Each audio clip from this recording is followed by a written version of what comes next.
قرآن مجید کا جو یہ میوزک ہے، قرآن کے الفاظ کا جو حسن ہے، جہاں تک حسن معنوی ہے وہ تو ہر لفظ میں ہے، لیکن یہ حسن ظاہری، حسن صوتی، حسن لفظی، یہ اپنے کلائمیکس پر آپ کو نظر آئے گا سورہ رحمان۔ علم القرآن،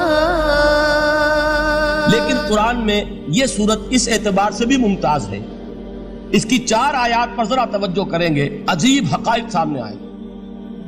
جہاں یہ قرآن مجید کے حسن صوت اور حسن لفظی کی معراج ہے، وہیں اس کی پہلی 4 آیات میں 4 چوٹی کی چیزوں کا ذکر ہے، سب سے اونچی چیزیں۔ پہلی آیت کیا ہے؟ الرحمن، ایک آیت ہو گئی۔ رحمان کیا ہے؟ اللہ کا نام ہے۔ کبھی آپ نے غور کیا اللہ کے ناموں میں سب سے پیارا نام کون سا ہوگا؟ رحمان۔ کیوں؟ اس کا مادہ کیا ہے؟ رحمت۔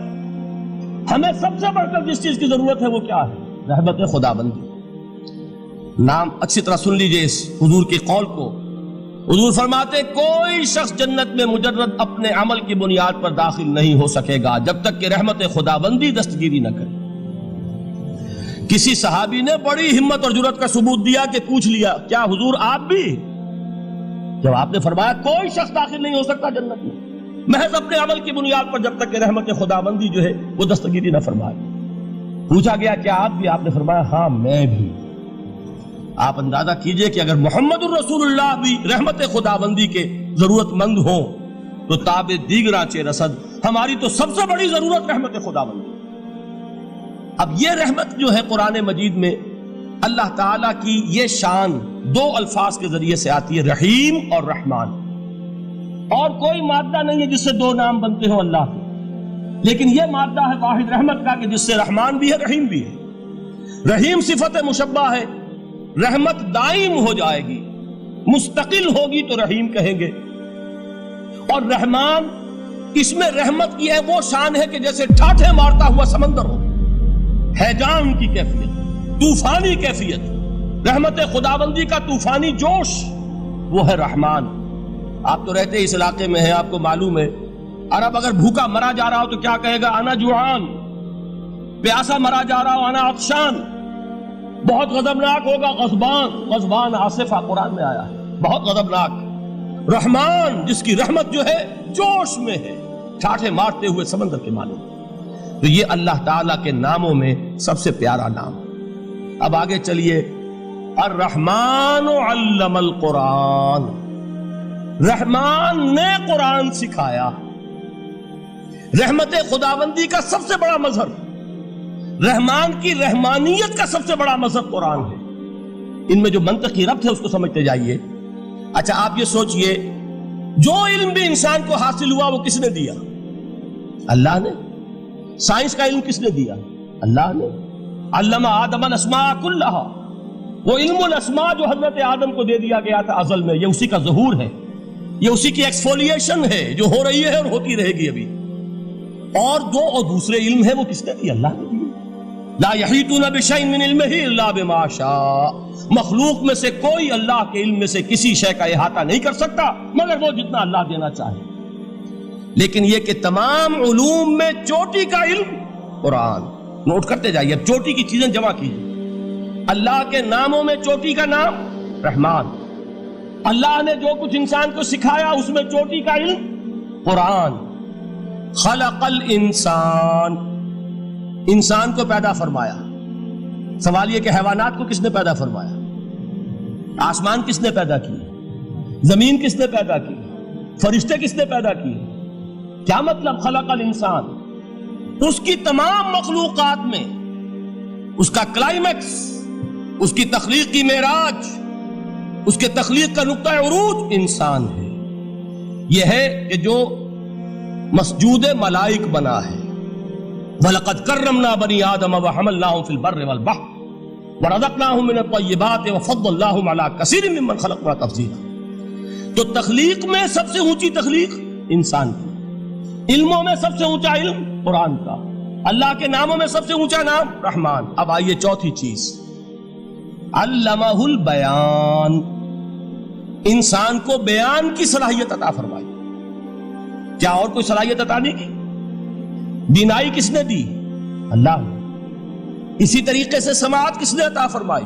اللہ نے. کتنی فیکلٹیز ہیں، کتنے ایکسٹرنل آرگنز ہیں سینس کے، کتنے انٹرنل سینسز ہیں جو اللہ نے دیے ہیں.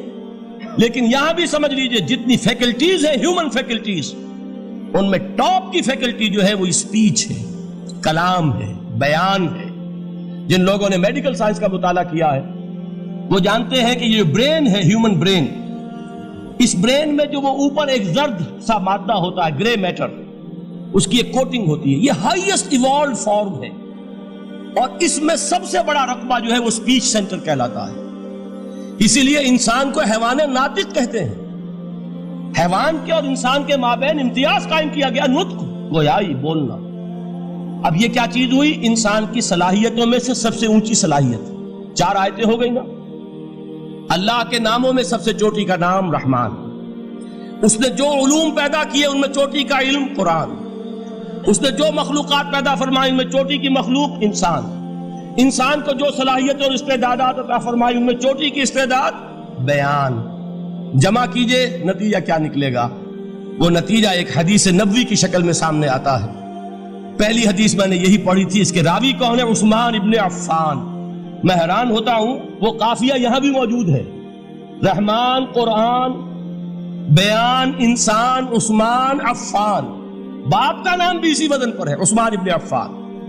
عن عثمان ابن عفان رضی اللہ تعالی عنہ قال قال رسول اللہ صلی اللہ علیہ وسلم.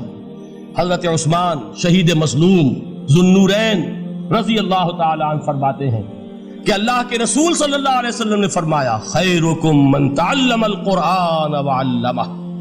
تم میں سے بہترین لوگ وہ ہیں جو قرآن سیکھیں اور سکھائیں. قوت بیان جو تمہاری ٹاپ فیکلٹی ہے، اس کا استعمال کسی گھٹیا کام کے لیے نہیں ہونا چاہیے. دیکھیے اردو میں محاورہ ہے کہ توپ سے مکھی نہیں ماری جاتی. توپ بنائی گئی ہے کسی بڑی شے کے لیے، مکھی مارنے کے لیے توپ استعمال نہیں ہوتی. یہ قوت بیان جو ہے، جو ٹاپ موسٹ فیکلٹی ہے ہیومن جو فیکلٹیز ہیں ان میں سے، اس کا استعمال بھی ٹاپ موسٹ ہونا چاہیے. قرآن کو بیان کرو. وہ جیسے کہ علامہ اقبال نے کہا ہے، بلکہ غالباً ان کے قبر پر آس پاس جو اشعار لکھے ہوئے ان میں سے ایک یہ بھی ہے: اگر یک قطرہ خونداری، اگر مشتے پرے داری، بیابامن تو آموزم طریق شاہ بازی را. اگر تمہارے اندر ایک قطرہ بھی خون کا ہے اور مٹھی بھر بھی پر اگر اللہ نے دیے ہیں تو میرے پاس آؤ کہ میں تمہیں شاہبازی کے طریقے سکھاؤں. اسی طرح جان لیجئے اگر اللہ نے قوت گویائی عطا فرمائی، اگر اللہ نے تمہیں حیوان ناطق بنایا، اگر اللہ تعالیٰ نے تمہیں یہ صلاحیت عطا فرمائی، اس صلاحیت کا مصرف دنیا کو نہ بناؤ، اس صلاحیت کا مصرف اللہ کے کلام کو پھیلانے پر اس کو صرف کرو. خیرکم من تعلم القرآن وعلمہ. خیر جب لفظ آتا ہے بغیر من کے، ورنہ تو آتا ہے خیر من ہو، تو یہ ہوگی کمپیریٹیو جو ایک ایڈجیکٹیو جو ہوتی ہے، لیکن یہ سپرلیٹیو ڈگری ہے جب بغیر من کے ہوگا. خیرکم، دی بیسٹ امنگسٹ یو، جو تم میں بہترین لوگ ہیں وہ کون ہیں؟ من تعلم القرآن وعلمہ، جو قرآن سیکھیں اور سکھائیں، قرآن پڑھیں اور اسے بیان کریں. آج جان لیجئے سب سے بڑی ضرورت اس بات کی ہے کہ آج کا قرآن پڑھیں. آپ حیران ہوں گے کہ یہ کیا کہا اس میں. دیکھیے قرآن اترا ہے 1400 برس پہلے، لیکن تا قیام قیامت نوع انسانی کو جتنے مسائل درپیش ہوں گے ان سب کا حل اس میں ہے. البتہ کھودنا پڑے گا، گہرائی میں اترنا ہوگا. ایک قرآن کی سطح ہے، اس سطح نہیں، اس کی گہرائیوں کے اندر غوطہ زنی کرو. قرآن میں ہو غوطہ زن اے مرد مسلمان. اور آج کا قرآن یعنی آج کی ہدایت جو اللہ نے اس میں رکھی ہوئی ہے، ڈگ اٹ آؤٹ، اس کو نکالو اس کے اندر سے.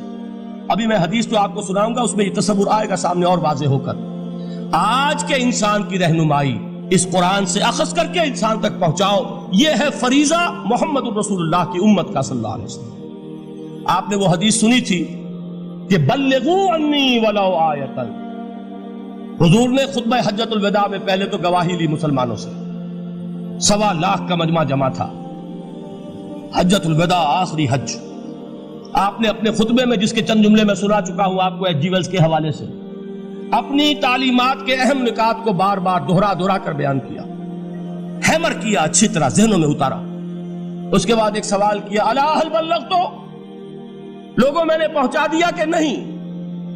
اور پورے مجمع نے کہا انا نشہد انک قد بلغت، بلکہ ایک روایت میں الفاظ بڑے پیارے آئے ہیں، انا نشہد انک قد بلغت الرسالۃ وادیت الامانۃ ونصحت الامۃ وکشفت الغمۃ۔ ہاں حضور ہم گواہ ہیں، آپ نے امانت ادا کرنے کا حق ادا کر دیا، رسالت کے فرائض کا حق ادا کر دیا، امت کی خیر خواہی کا حق ادا کر دیا، اور آپ نے گمراہی کے پردوں کو چاک، اندھیروں کو چاک کر دیا۔ 3 مرتبہ حضور نے سوال کیا، 3 مرتبہ جواب لیا، پھر آپ نے نگاہ آسمان کی طرف اٹھائی ہے، انگشت شہادت سے 3 مرتبہ اشارہ کیا، اللہم اشہد اللہم اشہد اللہم اشہد، اے اللہ تو بھی گواہ ہے، یہ مان رہے ہیں کہ میں نے یہ قرآن ان تک پہنچا دیا۔ یعنی جسے آپ انگریزی میں کہتے ہیں سائی آف ریلیف، کہ ایک بڑا بھاری بوجھ آ پڑا تھا، بڑی ذمہ داری تھی، انا سنلقی علیک قولا ثقیلا، اے محمد ہم آپ پر ایک بڑی بھاری بات ڈالنے والے ہیں، اے اللہ گواہ ہے کہ وہ بوجھ میرے کاندھے سے اتر گیا۔ یہ تسلیم کر رہے ہیں کہ میں نے حق امانت ادا کر دیا، تیری امانت تھی میرے پاس یہ کلام، اللہ کا یہ پیغام انسانوں کے لیے نازل ہوا محمد پر صلی اللہ علیہ وسلم، تو امانت کا بوجھ کس کے بارے گرا، کس کے کاندھے پر ہے؟ حضور کے۔ اگر ادا نہ کرتے، ابھی وہ آپ نے آیت سنی تھی، یا ایھا النبی بلغ ما انزل الیک من ربک فإن لم تفعل فما بلغت رسالتہ، یا ایھا الرسول، اے رسول صلی اللہ علیہ وسلم پہنچا دیجئے جو کچھ نازل کیا گیا ہے آپ پر آپ کے رب کی طرف سے، اور اگر بالفرض آپ نے ایسا نہ کیا تو امانت کا حق ادا نہیں ہوگا، رسالت کا حق ادا نہیں ہوگا۔ حضور نے پہنچا کر گواہی لے کر جیسے کہ ایک اطمینان کا سانس لیا، اللہم اشہد، اللہ تو بھی گواہ ہے۔ اس کے بعد آپ نے فرمایا تھا وہ چھوٹا سا جملہ جو آپ میں سے ہر شخص بآسانی یاد کر کے اٹھ سکتا ہے، فَلْيُبَلِّغِ الشَّاهِدُ الْغَائِبَ، اب پہنچائیں وہ جو یہاں ہیں ان کو جو یہاں نہیں ہیں، اس لیے کہ میری رسالت پوری نوع انسانی کے لیے، وقت فرصت ہے کہاں، کام ابھی باقی ہے، نور توحید کا اتمام ابھی باقی ہے، ابھی تو ہند تک یہ پیغام جانا ہے، چینیوں تک جانا ہے، ابھی یورپ میں اس پیغام کو پہنچنا ہے، دی اذانیں کبھی یورپ کے کلیساؤں میں، کبھی افریقہ کے تپتے ہوئے صحراؤں میں، یہ کون کرے گا؟ اے امت محمد یہ ذمہ داری اب تمہاری ہے، صلی اللہ علیہ وسلم۔